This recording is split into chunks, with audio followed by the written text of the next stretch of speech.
byoroshe mzeni hari byoroshe kugira ngo aramukunda cyane abayiki byamubonye yego ivyo ni byo bagomba cyane cyane arakunda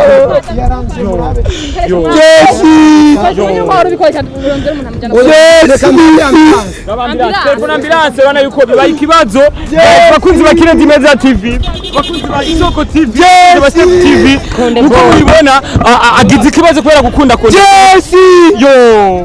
yo urukundo ni rusanzwe bakuzi wa Loy TV urukundo ni rusanzwe bro oli tole bakuzi wa Loy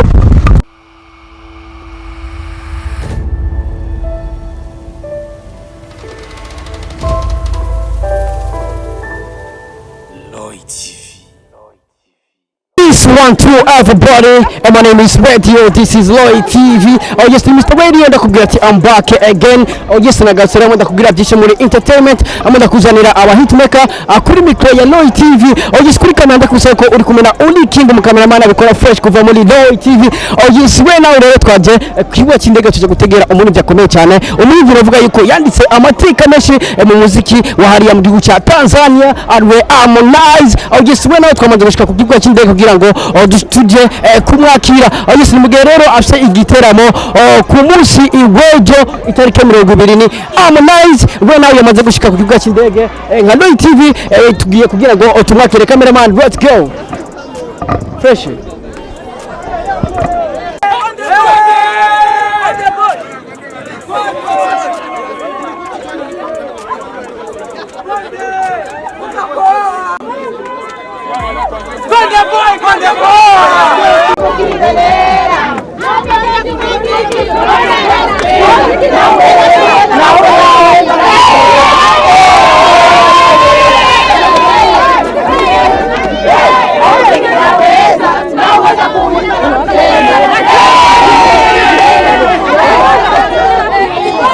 Konde boy.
Bakuzi ba Loy TV ndibaza urabona abantu ni benshi cyane byari ingorane kugira ngo ushobore gufata image ariko cameraman Oli yagerageje ko ashoboye kugira ngo ashobore kuba yama image. Ndibaza urabona abantu ni benshi sana, ndibaza amtiaje urayibonaga abafana basekora Harmonize ashobora kurengana kubera urukundo rwishi.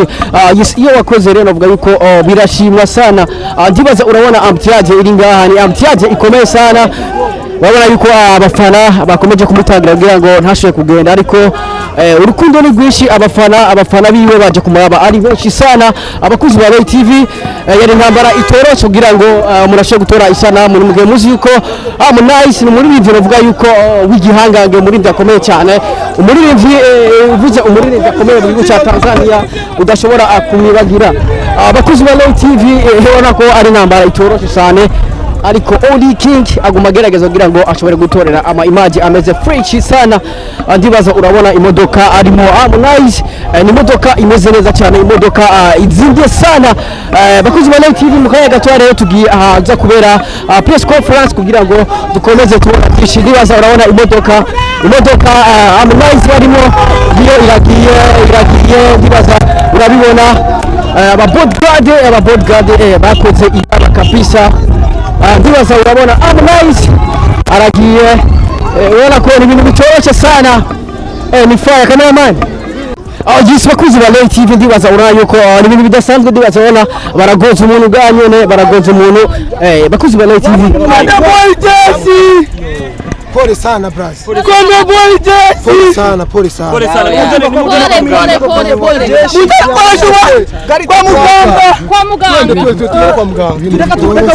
Jisi bakuzi ba Live TV ndibaza urabona baramugonze bro, baramugonze. Ndibaza urabona ko bitoroshe sana. Abakuzi ba Live TV yufite abafanzi benshi. Ntibyari byoroshe mzee, ntibyari byoroshe kugira ngo aramukunda cyane. Abayiki Yamubonye. yego. Ivyo ni byo bagomba cyane.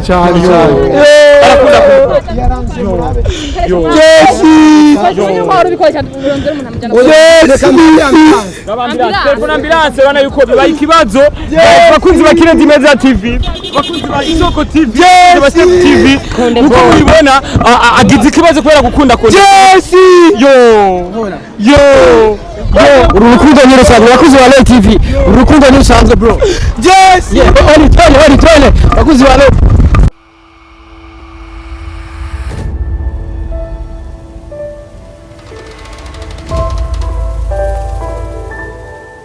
Lloyd TV.